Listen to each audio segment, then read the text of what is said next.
Denny Hamlin and Bubba Wallace criticized NASCAR's London violations and penalties, and we're going to talk more about the Joey Logano and William Byron situation.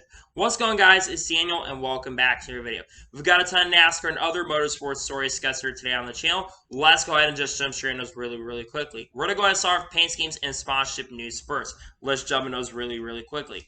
The first paint scheme we're taking a look at is Ty Dillon's 2022 Ferris Motors team that we're going to see in a couple races, including, I believe, the All-Star race in a couple weeks as well. This paint scheme is pretty cool in my opinion. Really cool to see that Ferris Motors is coming into NASCAR. It's great to see when you have new sponsors that come into the sport. The paint scheme looks pretty good in my opinion, and I'm definitely looking forward to see on the racetrack here in 2022.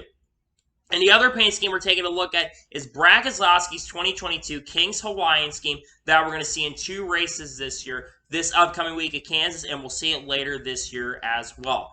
This paint scheme looks absolutely incredible, by the way, and it's also awesome to see that Kings Hawaiian is coming into NASCAR. Kings Hawaiian is a company that does rolls. Everyone should notice at this point, but it's a really nice looking paint scheme, in my opinion. Really awesome that Brad Keselowski has Kings Hawaiian to sponsor him this weekend, and I'm definitely looking forward to see on the racetrack here this weekend here in a couple weekends as well in 2022.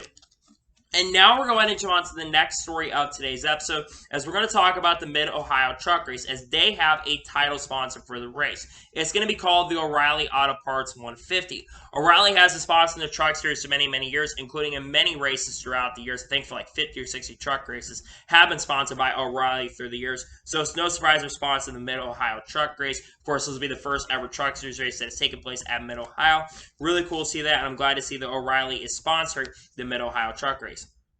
And now we're going to jump on to the next story of today's episode, as we're going to talk about the Kansas Truck Race. As this weekend's Kansas Truck Race, the title sponsor is going to be called the Heart of America 200. Heart of America, of course, a major organization in the world of racing, among other organizations in the world. It's really cool to see the Heart of America is coming in. I'm glad to see Heart of America will be sponsoring the Truck Series race at Kansas. And now we're going to jump on to the next story of today's episode, as we're going to talk about the Sonoma Truck Race, as they have a title sponsor as well, as they're going to be sponsored by DoorDash, and it'll be called the DoorDash 250. I believe this will be the first time a DoorDash is sponsoring a NASCAR race in any of NASCAR's top tier divisions. They have sponsored a driver, of course, they sponsored Bubba Wallace throughout the year, but it's very awesome to see that they are going to be sponsoring a NASCAR Truck Series race. I think that's really awesome, and I'm definitely looking forward to see that they are going to be sponsoring. I think that's really great and really awesome, to be honest with you. And now we're going to jump on to the next story of today's episode, as we're going to talk about William Byron. We got a couple William Byron stories to talk about today, but the first one we're talking about is the Nashville Fairgrounds. William Byron went to the Nashville Fairgrounds to compete in the super late model event. I don't remember exactly which team for. I think it's for Donnie Williams. I think that's the guy he runs for. And he's able to go out there and win his 4th super late model race that he's been able to compete in. It's really cool to see that William Byron is going out and racing in different forms of series like super late models, because what he's trying to do is he's trying to grow a fan base, and those people that see him, it's Donnie Wilson, I should say, it's not Donnie Williams, but basically William Byron's going out there to compete and grab new fans and gravitate new fans into the sport of NASCAR as well. And of course, we know he's going to be a favorite to win, so it's really awesome to see that William Byron was able to go do that, and I'm glad to see that he was able to win at the Nashville Fairgrounds. Pretty awesome, to be honest with you. And now we're going to jump on to the next story of today's episode, as we're going to talk about Drive to Survive. As Drive to Survive has been renewed for 2 more seasons, for Season 5 and Season 6 from 2022 and 2023. Drive to Survive, of course, the major Netflix series that revolves around the world of F1. Last season, Drive to Survive got really horrendous ratings, but hopefully for this year and next year, they can do much better when it comes to their ratings. Drive to Survive has been a major success for Netflix, and one of the big reasons why Formula 1 has grown as much as it has. I think it's really awesome that Drive to Survive continues to be around. I mean, last season wasn't the most fantastic, but I'm not sure if NASCAR will try to gravitate to that in the future, but it's great to see that Drive to Survive is back. Just stop with all the antics and you'll be okay, but it's cool to see that they're back. Just stop with all the antics and all the BS drama that you absolutely do not need. And now we're going to jump on to the next story of today's episode, as we're going to talk about Cole Williams. As Cole Williams is going to be racing in the SRX race at the Nashville Fairgrounds. For those of you who don't know, the Nashville Fairgrounds had a poll for people to vote on which drivers they wanted to race in. Brittany Zamora was on that. Cole Williams was on that. I think Bubba Pollard was on that list. Steven Knotts, and I think someone else is on that list. Bubba Pollard actually had the lead to win the fan vote, but because he won one of the other races, he's going to be, I think, at Five Flags Speedways. I think they're racing at Five Flags this year. Bubba Pollard's already locked into racing in the SRX. So Cole Williams, who won the fan vote, who's won multiple late model races, many major late model races, he'll be competing in the SRX. This is a really, really cool opportunity that Cole Williams has right here. The guy's a really good late model racer. He knows what he's doing. I think, honestly, in that race of the National Fairgrounds, I think he is going to be a big contender. He's going to have to be against some really good drivers, go out there and win, but I think that Cole Williams definitely will be a threat. So pretty excited to see that Cole Williams is getting an opportunity, and I hope he does really, really well in the SRX race. And now we're going to jump on to the next story of today's episode, as we're going to talk about Africa and F1. Now, Greg Mafia was basically having the Big Liberty media, basically huge press conference around a lot of things. There was a lot of major tidbits that came out, including him criticizing the Indy 500 coverage. But one of the most important points that came out was the future where F1 could go here in the near future. And Greg Mafia says that Africa is likely next up to land a new F1 race, probably in Johannesburg, South Africa. There's been a lot of talks for over the last couple of years that F1 is trying to expand their schedule and make their schedule really, really big. Of course, next year they're going to be going to Las Vegas. There's going to be 3 Formula 1 races in the U.S., and there's a lot of talk that they're trying to have around 25 races and the F1 schedule long-term, trying to make the F1 season really, really long and making it better so fans can have a much longer season, so we can have a much better experience. And now they're trying to expand into the African world. It's been a long time since they've raced in South Africa. I believe it's been since the 1980s or even the early 90s since the last time they've raced in Africa. So if they are truly going to Africa, I think that's really, really awesome. So pretty cool to see that for sure. They're looking to head out to Africa and race down there. I think expanding to different markets and such and going to different areas, I think is important. I think especially for the South African fan base down there, I think there's a lot of people from South Africa, unless people stop watching after 1982.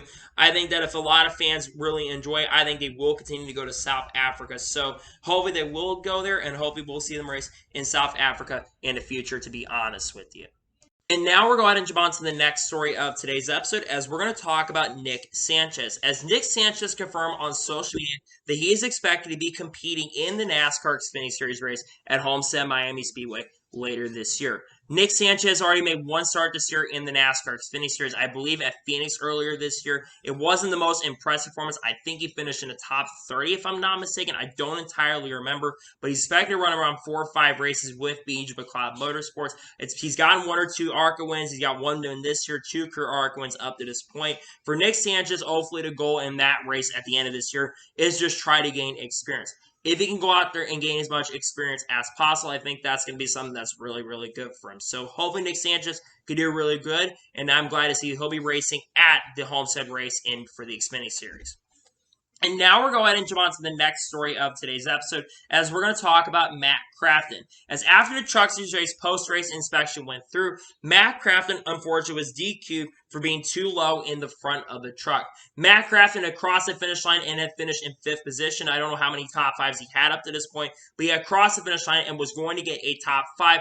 Because the truck was too low in the front, he was DQ'd. I'm not sure if they're going to appeal the DQ or not. It's unclear if they're going to or not at this point, but because that a bunch of positions change, you got to make sure your truck is in the right tech position, because if you're not in the right position, you're unfortunately a lot of times going to fail tech. And we haven't seen a lot of people failing tech very recently, so it's really important to see that Matt Crafton was having a good run in this race. He looked really good. It's unfortunate that he was not able to finish where he started, but hopefully this will be a learning lesson for him, and hopefully the team will not have any more failures in inspection going forward here in the future. And now we're going to jump on to the next story of today's episode, as we're going to talk about Stephen Parsons. As Stephen Parsons confirmed to Dustin Albino, who works for J-Ski, that he says his last 3 races with Byrne Motorsports are going to be Pocono, the Roval, and Martinsville at the end of this year. He also confirmed he'll be racing with Alpha Prime Racing for 10 races this season. I believe that there are 22 or 23 races left in the season, so he's going to be running around 13 of the last 23 races. His first race, Alpha Prime Racing, is going to come at Texas Motor Speedway. And the big reason why he's not running really full-time anymore with the 99 team is, like I mentioned, he's going to be driving for Alpha Prime Racing for a ton of races, for 10 races. For the most of the rest of the year, he's going to be driving for Alpha Prime Racing, which I think is a really good opportunity. We've seen Alpha Prime Racing contend for some top 15s and some top 20s this year. We've also seen at times Alpha Prime Racing struggled. We've also seen Seth Parsons outperform the equipment, and he has a great opportunity here to do really, really well. The goal from Alpha Prime Racing is to, one, gain as much experience as possible, but also the other goal is to try to get as many top 20 finishes as possible. I think that's a really realistic goal for Seth Parsons. I think one occasional top 10 would be really, really impressive with that team, but I'm very happy Seth Parsons is going to run quite a few races with the team. It's a shame he can't drive for Beach Club Motorsports for many of those starts, but I'm glad to see that he'll be racing with the team here later. I think that's really, really exciting and really, really great, to be honest with you. And now we're going to jump on to the next story of today's episode, as we're going to go ahead and talk about Darlington. Now, this is reported by Joseph Strigley, who works for TobyChristie.com. He reported that only 23 cars finished Sunday's Cup Series race at Darlington. He says that that's the least amount of cars running at the end of a Cup race on a track under 2.5 miles since August of 1994. I believe at Michigan Speedway or another track in August. That's the first time in years that many cars finish out of the race. Coming into this Darlington race, I expected this race to be a major attrition-based race. But I was not expecting only about 2/3 of the field finishing the race, considering only 36 cars entered. More than a third of the cars fell out of the race. Notable drivers that fell out: Kyle Larson, Bubba Wallace, Kyle Busch, Kurt Busch, Brad Keselowski, Martin Truex Jr. Many major names that work, and Alex Bowman too, to count that. There's a lot of major names that fell out of this race, and of course, there was that big wreck that took a lot of people out, and a lot of major issues that really contributed to this. But I think it's crazy to think that Darlington produced as many cars that fell out of contention that did. So it's kind of crazy to think that a lot of people fell out of the race, and there was a lot of cars that fell out of contention in this race. And now we're going to jump on to the next story of today's episode, as we're going to talk about Sergio Perez. Now, this is reported by Jenna Fryer yesterday that she says that Sergio says talks have started on a new contract, but it has no signs, is in a hurry to get a deal done. Now, currently, Sergio Perez, who currently drives for Red Bull Racing, is in a contract year with Red Bull Racing. Only had a 2-year deal with the organization, and he's looking to try to get an extension with the team. Now, Sergio so far has not won a race in F1 this year, but has been very, very consistent, and I believe right now is in the top 5 in points. Is coming off a very strong run in 4th place in the race in the Miami GP, which we're going to talk about here in a second. I think if Red Bull was smart, they would keep Sergio Perez around. Sergio really is showing what he's capable of. He's known to be really good on the long runs. He's a good driver to have, and I think if you want to have a good teammate for him long term, you got to keep Sergio on the team. That's what I'm hoping happens for Sergio. I really hope they do go ahead and put Sergio Perez in that car next year as well. It's unclear how long contract. They're not in a hurry to get the deal done because, again, they have plenty of time to get the deal done. The F1 season most likely is not going to start until March, and we're in May right now, so we probably have about 10 months of the season traditionally is over for Formula One. Well, until we get the next season started, I should say. But I will say I hope Sergio Perez does return to Red Bull because I think he's a satisfactory driver. And like I said, I hope he does return to Red Bull in 2023. And now we're going ahead and jump on to the next story of today's episode, as we're going to talk about Tyler Reddick. As Tyler Reddick is going to drive the 48 for Big Machine Racing in 2 weeks at Texas Motor Speedway. The NASCAR Xfinity Series will not be racing at Kansas this weekend, so the next race for Xfinity is going to be Texas, and he's going to be back in the 48 car. Tyler Reddick basically drove the 48 car this past weekend at Darlington and was actually contending for a potential top 5 or top 10 finish in that car, but unfortunately had a tire go down with around 4 or 5 laps to go in the race, ended up finishing near the back of the pack. But this shows that this team can be really competitive if you put the right guy in the car. The last couple weeks, of course, they've had a couple different drivers in the car. Kaz Grau had driven the 48 car for 2 races at Talladega and Dover and got a top 20 in that time. And Tyler Reddick was contending potentially the team's best career finish. I think Tyler Reddick, in all seriousness, could be a contender to win a race in this car. I know this car really hasn't shown a lot of pace, but I think Reddick, in all seriousness, when you look at tracks coming up like Texas and stuff, it's not only going to be a great learning experience for the Cup Series, but it's going to be a great evaluation for the team. And if you put the right drivers and right people in the right organizations, they can do really, really well. Overall, Tyler Reddick's goal should be to try to finish in the top 5, but I think a win would be really, really good. I know it's not a great team, but they do have a really good RCR alliance. So I hope that Tyler Reddick can get in this, can do really good once again at Texas. It's unclear after Texas if he'll be in this car more later the year, but I hope that he can do really, really well in this car later this season. And now we're going to go ahead and jump on to the next story of today's episode, as we're going to talk about Trevor Bayne. As Trevor Bayne is currently on standby for Kyle Busch this week and for Kansas in case the surrogate carrying the baby goes into labor. Now, for those who don't know, Kyle Busch and Samantha Busch are on the verge of having their second child. They've been struggling to have that second child due to miscarriages and major issues around that, and they have Trevor Bayne on standby. Now, Trevor Bayne we'll talk more about the choice that Kyle Busch really wanted to make there, who he probably wanted to choose, but Trevor Bayne is definitely a driver who, of course, has been driving for Joe Gibbs Racing a couple races here. I don't exactly remember what his next race is going to be in the 18 car, since he's not raced since earlier this year. But in the select starts that Trevor Bayne has ran in the 18 car this year, he has been extremely impressive. He's not only been contending for leading last, but he's been contending for wins as well in that 18 car. And overall, besides John Hunter Nemechek, I think he's been the best driver that has really driven in that 18 car. And I think he's definitely a really good standby driver to have. But he hasn't been in the Cup Series for a few years now. The last time he raced in the Cup Series, of course, was, I believe, back in 2018 or 2019. So it's been a few years since he's raced in the Cup Series. So I really don't know how he'll do if he does get an 18 car at Kansas. Now, of course, if Kyle's baby does come around, it really won't be an issue for him. But I will say it's great to say that Trevor Bayne is potentially going to have an opportunity to race in the series. I think Trevor Bayne is a guy that really can get it done, and I'm glad to see that he is being considered to potentially be a standby driver for Kyle Busch.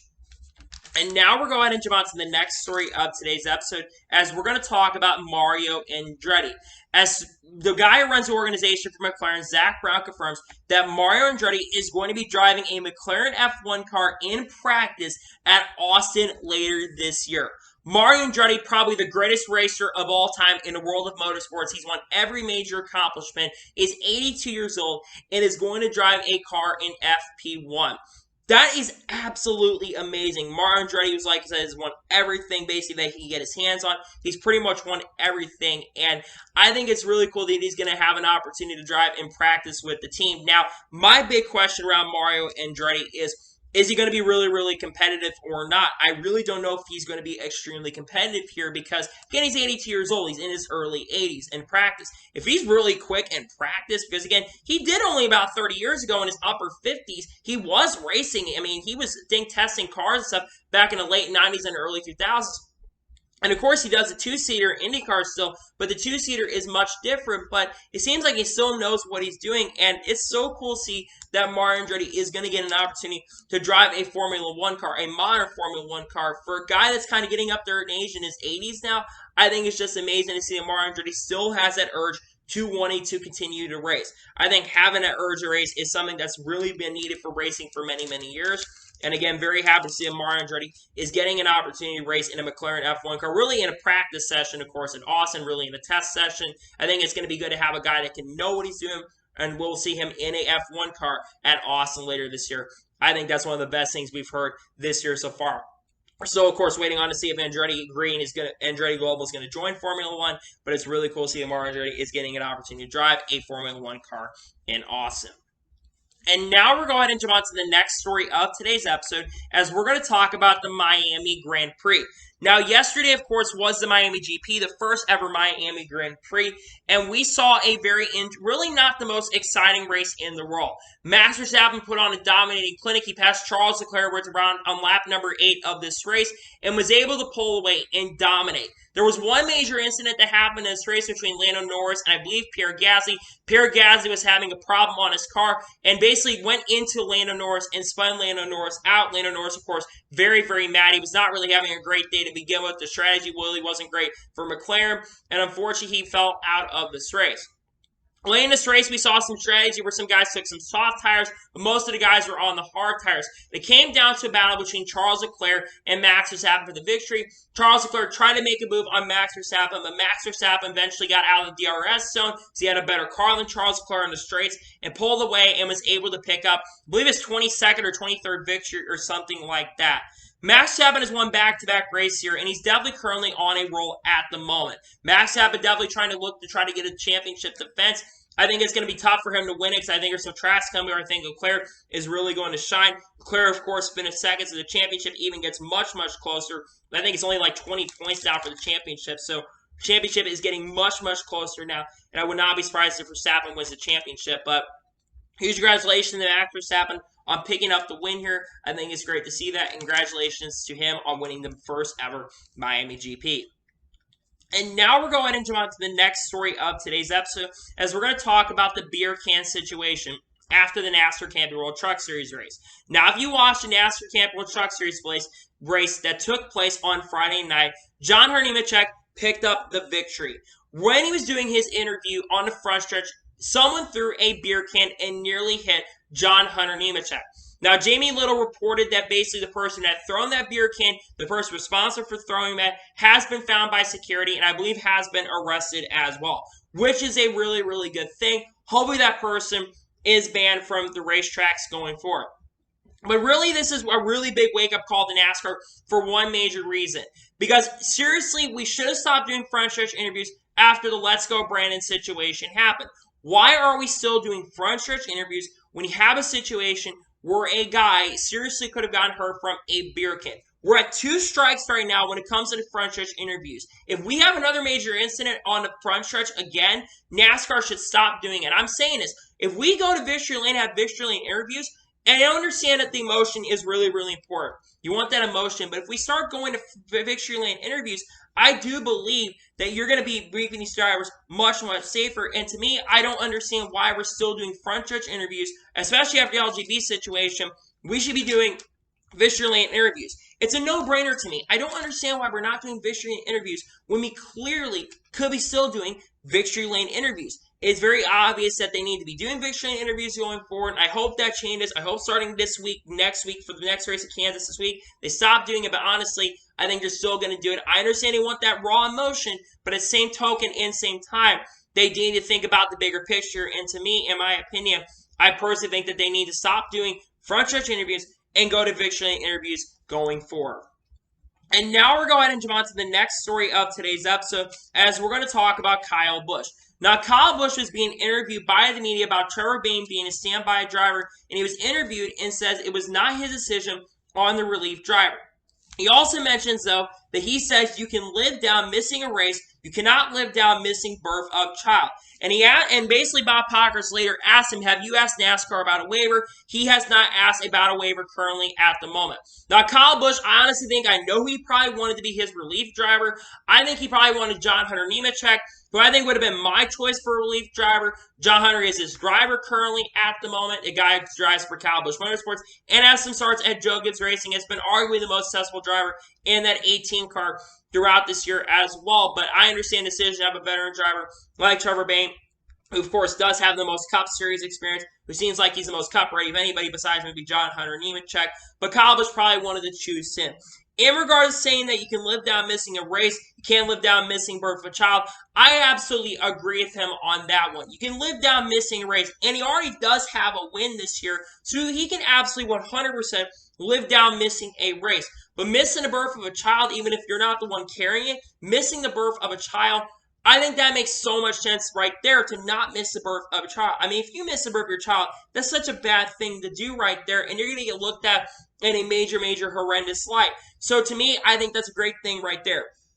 In regard to him asking for a waiver, if it does happen, if it happens like during this week and such, and this may not even be a thing we talk about, but if he does have to ask for a waiver, I would assume that he would get a waiver right here. It's a very important thing to basically be there. He won't even complete laps. He'll be flying out of there and huff someone on standby, of course, that being Trevor Bayne.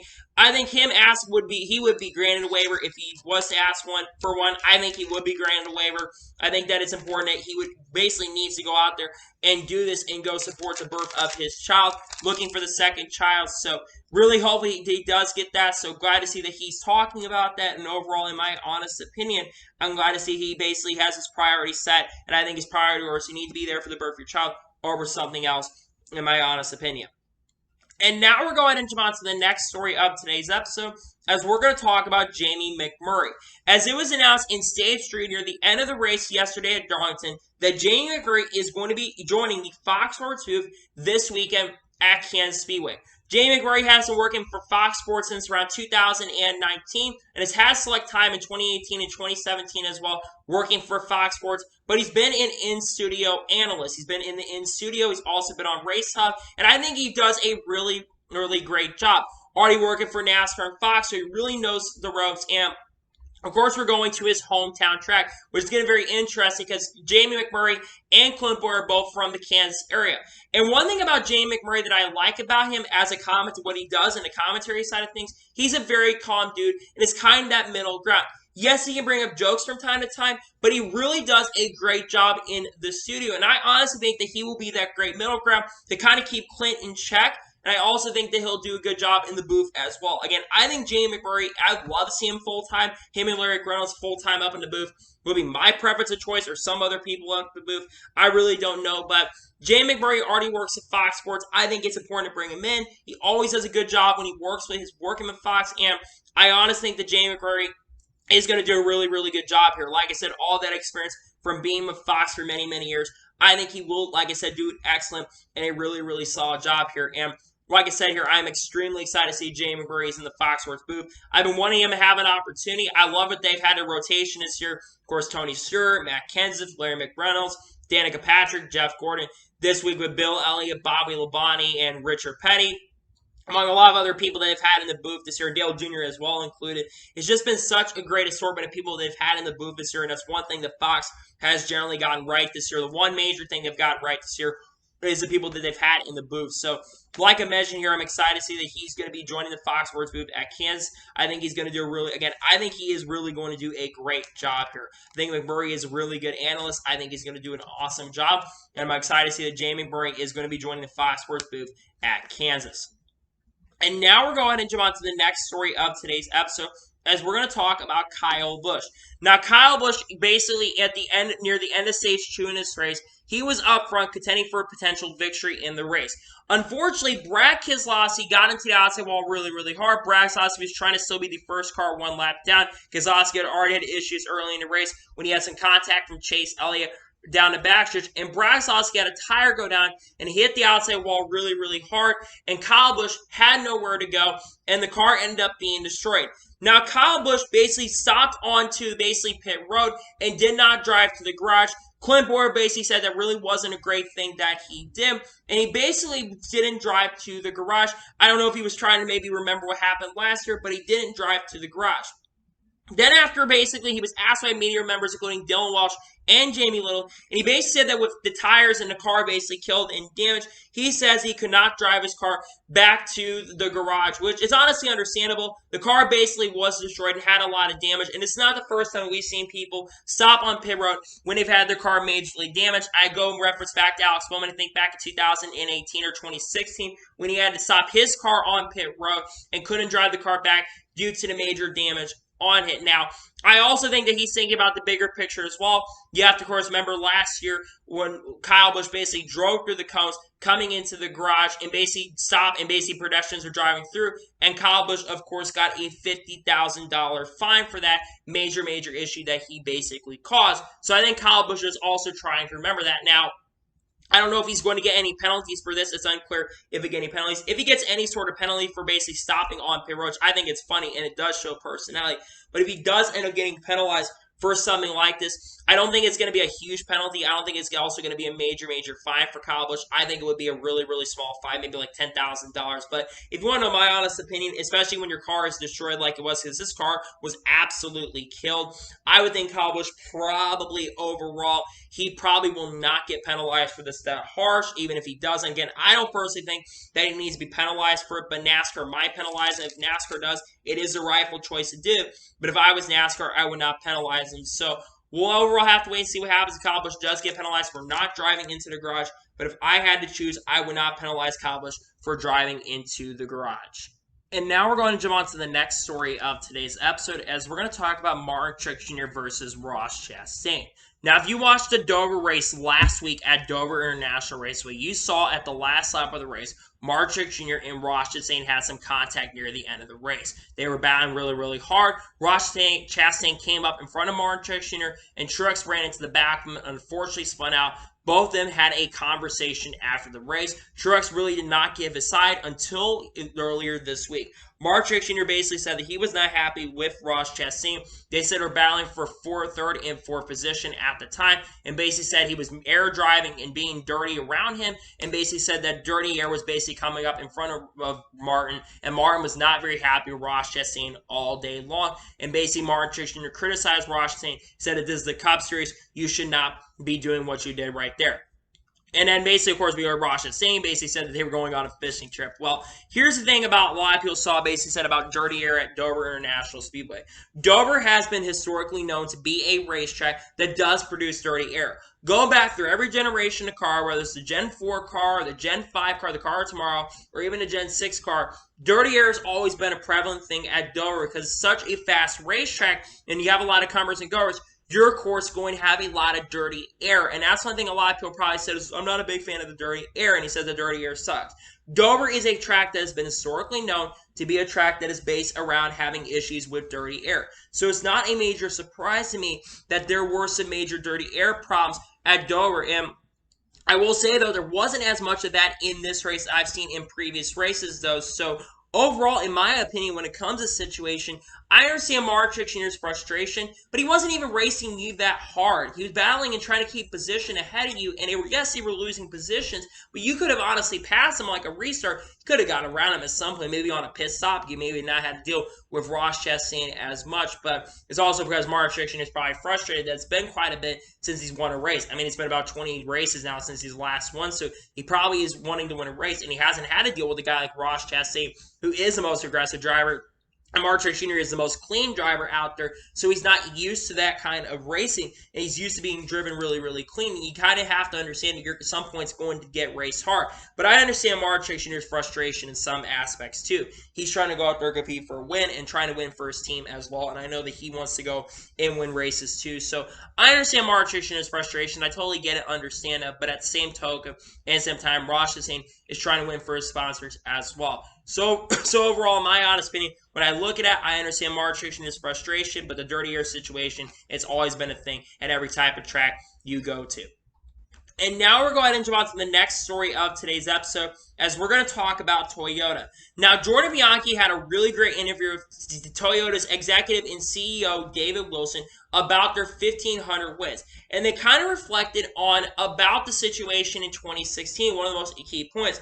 And basically, they talked about the 2016 championship loss. He says that they had the championship, they had basically locked up, but a BS caution came out, and NASCAR says that they basically had to overhaul the process. Now, for those of you who did watch the NASCAR Cup Series Championship in 2016, some of you probably are newer fans, so you probably did not watch it, but back in 2016, near the end of the race, Carl Edwards had the championship lead. He was, I believe, running second at the time, and Kyle Larson was leading the race. But with around 10 to 15 laps to go, a caution came out for the 32 car. I think it was a Go Fast Racing team, and it was for Dylan Lupton, who basically had stopped in on the track. Now, this is the second year in a row that I think at the time, it was 2015, there was another incident that brought a late race yellow out. With 2016, we saw that come out. And what resulted on the next restart? Well, Carl Edwards basically had a big, Joey Logano had a major run. Carl Edwards tried to come down and block Joey Logano, and they both ended up crashing. Logano getting very minimal damage, and Carl Edwards hitting the inside wall really, really hard. And I believe also multiple other drivers got involved in that wreck. Mark Truex Jr. caught fire. Carl Edwards went a little bit airborne. Right after that situation happened, Carl Edwards announced, I think the day before my birthday, that he was going to be retiring from the NASCAR Cup Series. And I also think that him losing that championship in 2016 and that caution come out really made a major decision into why that happened. And of course, they talk about them overhauling the major issues and the penalties. I personally think, in my opinion, when it comes to that, I think that's why I've seen a lot of less debris cautions, and I think that's why stages have kind of come into play because of what happened in 2016. They don't want situations like that happening where they throw a bunch of BS yells, because Toyota was really, really upset and pissed off about that. And like I said, this is a big reason why Carl Edwards left NASCAR. It's another hard loss in the championship. That's 3 times where Carl Edwards had been close to winning a championship. 2008 ended up finishing second to Jimmy Johnson after having one of the most dominant seasons of his career, having the most dominant season of his career, winning 9 races, only losing by around 80 points in the championship. And then, of course, in 2011, basically lost on a tiebreaker to Tony Stewart because Tony Stewart was really, really good and had 5 wins, and Carl Edwards just was really consistent but didn't win a lot of races. And then, of course, in 2016. I do believe that Carl Edwards' retirement really did come because of that. I really think that's the big reason why he did end up retiring. So it's interesting. Toyota kind of reflects on that situation, though, of what really happened around 5 or 6 years ago, because they could have honestly won the championship in 2016. Whether it was with Kyle Busch or Carl Edwards, they could have won it. Jimmie Johnson, though, was able to end up winning the championship from that, won the championship in 2016. I think that that's what they really reflect on a lot, and they're probably still mad about it even 6 years later. And it's honestly understandable and frustrating, but same token, you guys could have done better to not get into that position. But at the same time, you didn't have to basically wreck yourself on the restart, but they also didn't have to throw the caution right there. And now we're going to jump on to the first of 2 major stories of today's episode, as we're going to talk about Denny Hamlin and Bubba Wallace, and them criticizing NASCAR's lug nut violations and their 4 race suspensions. Denny Hamlin basically says that I wish Tony Stewart would go back in time and say, I'm sorry for making such a big deal about loose wheels. Also adds that penalty is too much for wheels falling off. I want to start off with Denny Hamlin comments right here about him basically saying Tony basically is mad at Tony Stewart for making an issue of the wheels falling off and the lug nuts falling off. This I absolutely disagree with Denny Hamlin on. I think Tony Stewart did a great thing by making note of this being lug nuts being really, really loose. Because one thing that needs to be understood is these tires are absolutely big and absolutely massive. And if one of these tires come off, whether it was a 15-inch wheel or whether it was an 18-inch wheel, that tire comes off, someone is going to hit that wheel, and it could go up in the air, and could go up into cash nets, and could really hurt some people, or do something really, really serious, and cause a serious injury. You look back in 1998, I think in 1999 in CART, where there was a wheel, I think, that went over the catchments at Michigan in the 1990s, and basically it caused some people to unfortunately die from the injuries of that tire going off, which could absolutely happen if a wheel comes off. Imagine if this happens at Talladega. Imagine if it happens at a short track. That could go over the catchments and cause a major, major problems. And I think that's why Tony Stewart made light of it. Now, where I agree with Denny Hamlin on is the penalties being way too harsh. And I'll get into that in a second as well. But Bubba Wallace also responded and says that the penalties are also way too harsh and they probably need to be reduced as well. Because if the tire comes off, your day's pretty much over with. I'm not going to say the swear word that he said, but basically he said, echo what Denny Hamlin said, and that the penalties are way too harsh. And this is where I agree with Denny Hamlin and Bubba Wallace right here. Yes, it's absolutely dangerous if one of these wheels come off. It's an 18-inch wheel, and if someone hits that wheel, it's going to cause a lot of problems, and like I said, people can get seriously hurt. But where I'm kind of going to disagree with here in regards to Bubba Wallace, where I'm going to agree here, is basically I think that the penalties are a little bit too much. I think especially with a single lug nut. Now in the Xfinity and trucks, they still use 5 lug nuts, so the 4-5 or 4-race suspension is absolutely justified. But because of this being a single lug nut, I think in my honest opinion, when it comes, I think right now, especially with the new car, they're still using last year's rules to justify. I remember last year we had 5 lug nuts. This year, there's only 1 lug nut. And yes, these teams are trying to go fast on these pit stops, but you also do have to remember and understand at the same time that basically some of these lug nuts are not sticking. The magnesium or something is not sticking on them, and unfortunately this is causing problems. Kurt Busch almost had this happen this past weekend at Darlington. It's unclear if he's going to get a penalty from this or not, but they caught it before he came off of pit road, and we've been seeing a lot more loose wheels. I personally think when it comes to this situation, I think we do need to reduce the suspensions. I think that you do need to get team suspensions for the penalties. But what happens is when you do these 4-race suspensions, you're getting the less experienced guys and the less guys who don't have as much experience on pit road, and you can still have more problems and cause issues.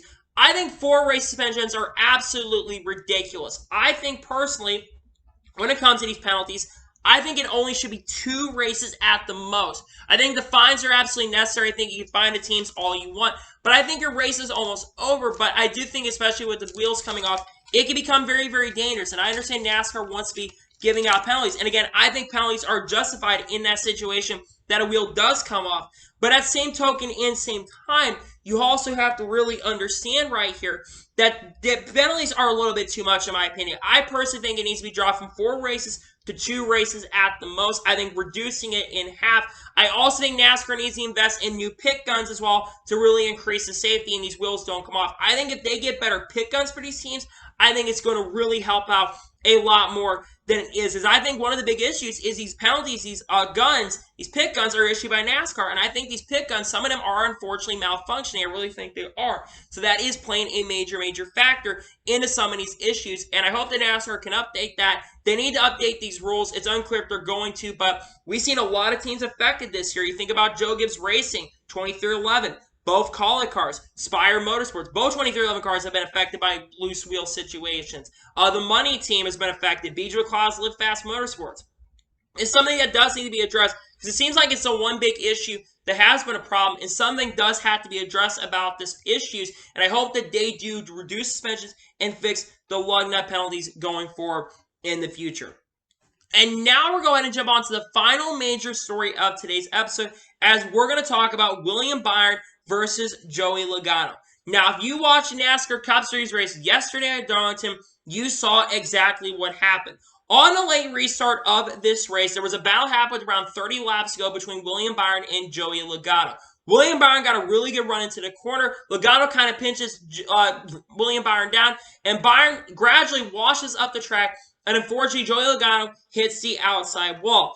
Late in this race, we saw that Joey Logano's car, really was the best car all day, was really catching William Byron late in this race. And with around 2 or 3 laps to go, we saw technically the payback happen.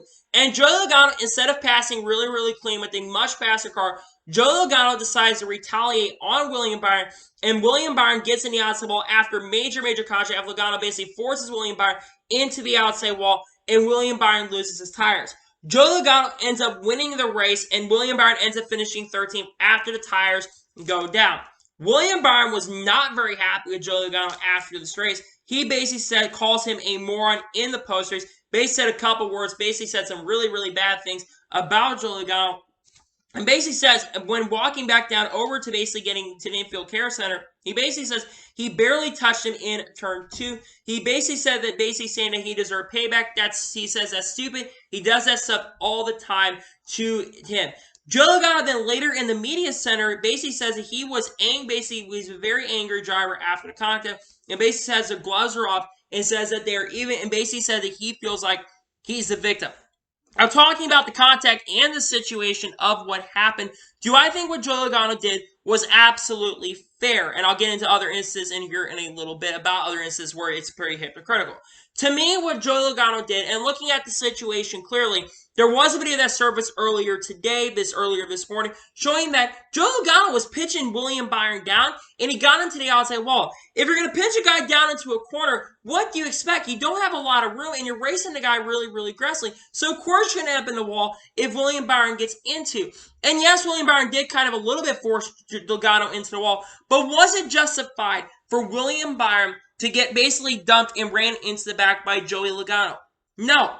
I can understand a let it slide if it was the last lap, but there still is another lap where you can easily pass him, and we could have had an amazing finish between Joey Logano and William Byron, but instead, Logano wants to win. And look, I understand that Joey Logano is desperate to get a victory. It's been over a year at this time. It had been 40 races since his last victory, so he's really desperate to win, and had his best car he had in a very long time. It looked like he was going to be his day until, of course, late race restarts happened, but he ran into the back of him, and I think it's a little bit unjustified what he did there, and Logano definitely does have one coming.